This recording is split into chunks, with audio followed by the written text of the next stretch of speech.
Hola, soy Carolina Bermudo Gamboa, profesora del área de Ingeniería de los Procesos de Fabricación de la Universidad de Málaga, y vengo a hablar sobre la valoración patrimonial sobre las industrias textiles del Guadalhorce, también denominadas Intelorce. En primer lugar, vemos el índice, vamos a hablar de la ubicación en la que se encontraba el conjunto fabril y en la que se encuentran ahora los terrenos, el planteamiento, cómo surgió el proyecto. Vamos a hablar un poco, vamos a mostrar el diseño, las fases en las que se llevó a cabo su construcción, el uso y deterioro de este conjunto fabril y, por suerte, la renovación del mismo. Finalizaremos con unos comentarios, unas conclusiones y mostraremos una serie de referencias que se han utilizado para versar este proyecto. En primer lugar, vemos la ubicación en la que se encontraba el conjunto fabril de Intelorce. Hemos elegido un mapa de Málaga, obtenido de una fuente típica, como puede ser Google Maps. Y bueno, actualmente vemos que Málaga ha crecido bastante, pero si nos centramos en el recuadro verdoso que tenemos a la izquierda de la imagen, que corresponde con la avenida José Ortega y Gasset, vemos que actualmente pues Málaga ha terminado engullendo esa zona, pero tenemos que pensar que cuando se planteó este conjunto fabril, ahí pues no había mucho complejo urbanístico, estaba bastante alejado de la zona céntrica de Málaga.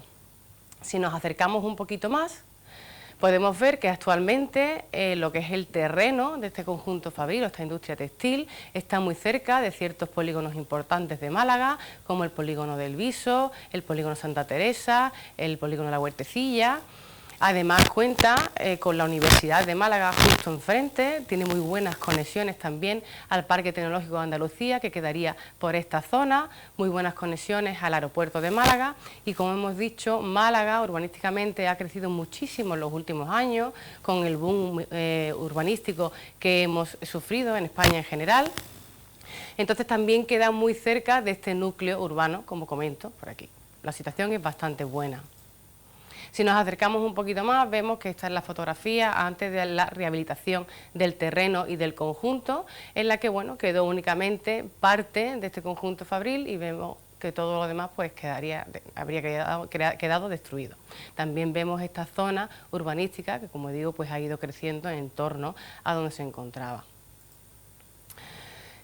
Si hablamos del planteamiento, podemos decir que aunque hoy día Málaga es completamente distinta, el modelo de negocio es completamente distinto, Málaga contaba con un centro industrial bastante importante, como se pudo ver en presentaciones anteriores realizadas por el profesor Lorenzo Sevilla Hurtado.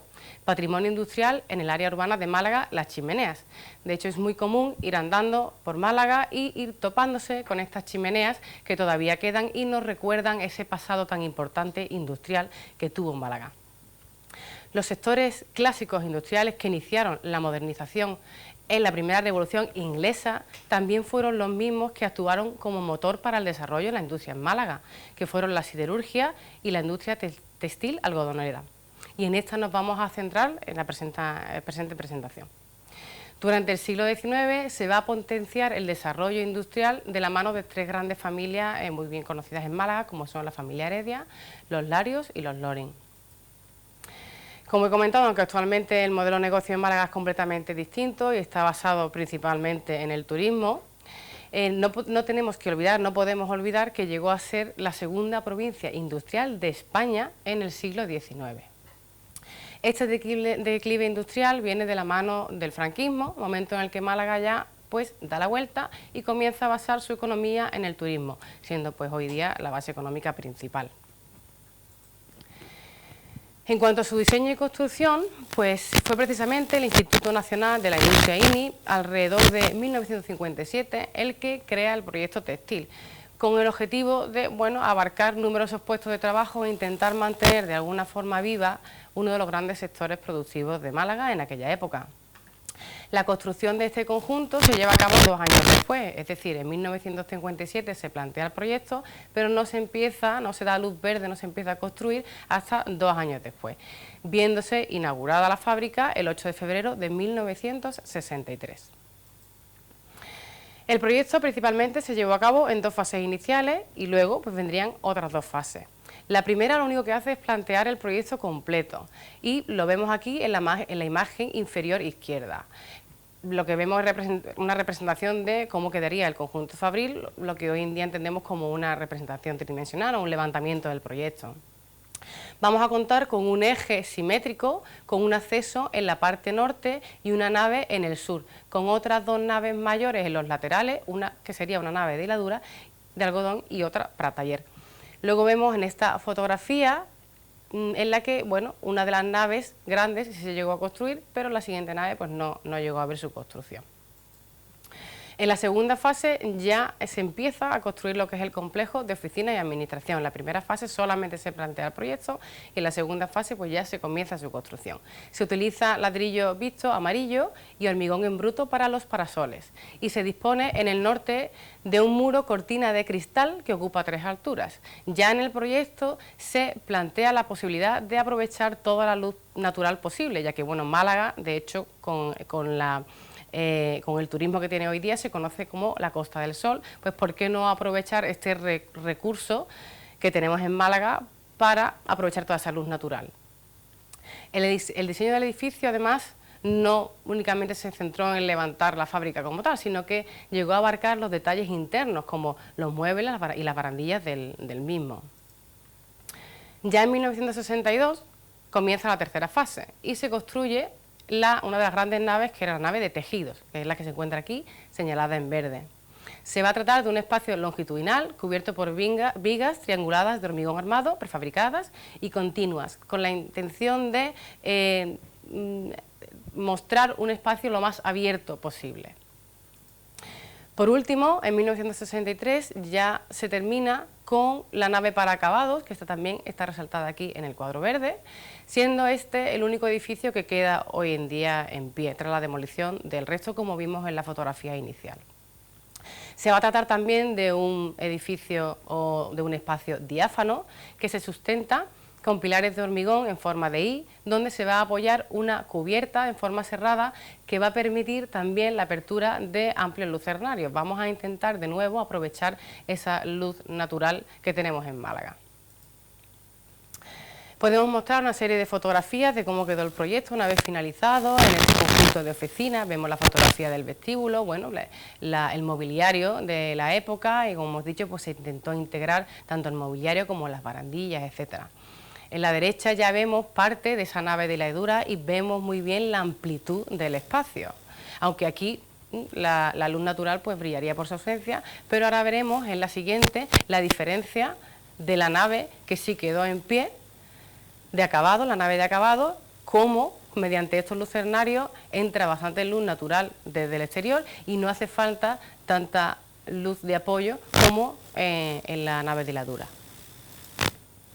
Al mismo tiempo que se construye la fábrica o el conjunto fabril, se da cabida a la construcción de un complejo social, el complejo social Intelorce. En aquella época era muy común, muy típico en las zonas centrales donde se construían fábricas, construir también estos complejos sociales para dar cabida a la plantilla de obreros o de trabajadores.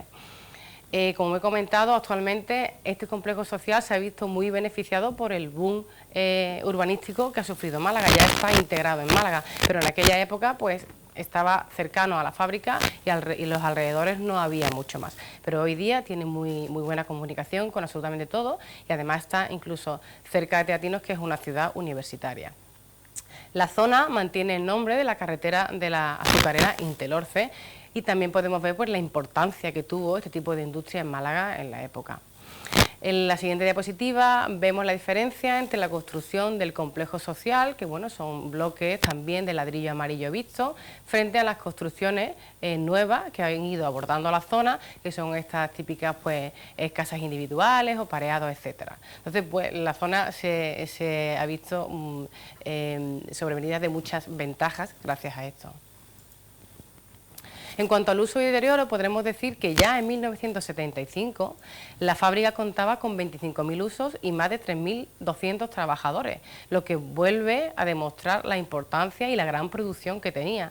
Tanto así que necesitaba 10 millones de kilos de hilo y 80 millones de metros de tejido para producir. Inicialmente se levantó como empresa pública, pero en 1972 pues, pasa a manos privadas del grupo privado Castel, que compró el 100% de las acciones. No obstante, en 1980 volvió al patrimonio del INI, llegando a facturar nuevamente 9.500 millones de pesetas 4 años después. No obstante, en 1986 se produce la entrada de España en la Unión Europea y el Gobierno se ve en la obligación de ceder a la empresa. La cede nuevamente a manos privadas, en este caso al empresario Giovanni Orefici, quien, además de ver cedida la empresa, recibió 5 millones de pesetas para la reconversión de la sociedad, para mantenerla. Bien, pues unos años después, en 1992, por una muy mala gestión y una descapitalización de la empresa, esta está arruinada y se ve obligada a declararse en suspensión de pago. Hemos dicho que hay incluso un complejo social construido para abarcar las familias y la plantilla obrera que trabajaba en el conjunto fabril, en la fábrica textil. Entonces son muchas familias las que en esta situación se habrían quedado sin sustento. Pues son los mismos trabajadores quien, intentando recuperar y mantener sus puestos de trabajo, compran el 51% de las acciones, con lo cual ya tienen la mayoría de la empresa y crean la sociedad Itemasa, que con una buena gestión se mantiene activa hasta el cierre y liquidación en 2004, con lo cual podemos decir que todavía le quedaban unos cuantos años de producción bajo una buena gestión. Vamos a mostrar una serie de fotografías del único edificio que quedó en pie. Aquí se ve la fachada y la típica cubierta cerrada con los lucernarios que nos permiten atraer toda esa luz natural hacia el interior. Y en esta zona, en esta fotografía, se ve la zona en la que se sitúa esta nave. Incluso al fondo podemos ver una de las típicas chimeneas que nos podemos ir encontrando en Málaga. Incluso en la zona cercana al centro y puerto tenemos chimeneas de este tipo todavía. En cuanto al interior, en estas dos fotografías se ve que el estado del interior, que no deja de ser bueno, pero había sufrido diversos actos de vandalismo, pero se aprecia muy bien que la estructura sigue estando en buen estado y cómo esos lucernarios nuevamente arrojan toda esta luz al interior. Y el espacio tan amplio que se diseñó. Recientemente, por suerte, en 2019, es el Grupo Mayoral el que realiza una inversión de 70 millones de euros para hacerse con el terreno de la fábrica y rehabilitar el único edificio que quedaba en pie, que además es una estructura protegida. Y actualmente lo mantiene como centro de distribución. Contaron con una creación de una zona ajardinada en la zona en la que se encontraba la nave grande para tejidos. Y reservan parte del terreno, incluso esta zona, para futuras ampliaciones. Como se ha comentado al principio, el terreno inicialmente estaba alejada de la zona principal de Málaga, de lo que era la ciudad, pero actualmente forma parte de la ciudad del día a día. Está cercana a polígonos, está cercana al Parque Tecnológico de Andalucía. En 10 minutos estamos en el aeropuerto, la universidad está enfrente, tenemos una zona como Teatinos ampliamente habitada. Entonces es un terreno muy valioso porque no solamente contaba con un edificio, que es verdad que se ha tenido que rehabilitar e invertir bastante en él, sino que el terreno permite a la empresa actual, que es en Mayoral, crecer bastante en una zona que está muy bien situada, cosa que en Málaga hoy día eso ya es muy complicado. En la rehabilitación se mantiene la cubierta, aparte porque es una estructura protegida, pero se mantiene con su forma característica en dientes de sierra, así como los pilares internos y los muros originales. Lo que sí, la fachada ya se plantea con nuevos materiales, hormigón reforzado, con fibra de vidrio, y lo interesante es que se plantea un nuevo diseño a modo de pliegues, inspirando en las típicas faldas plisadas de colegio, reduciendo hasta un 39% la radiación solar. Es decir, se introducen nuevos materiales, se consigue aislar mejor los muros exteriores y con este diseño nuevo se permite obtener ese juego de sombras que reduzca la radiación.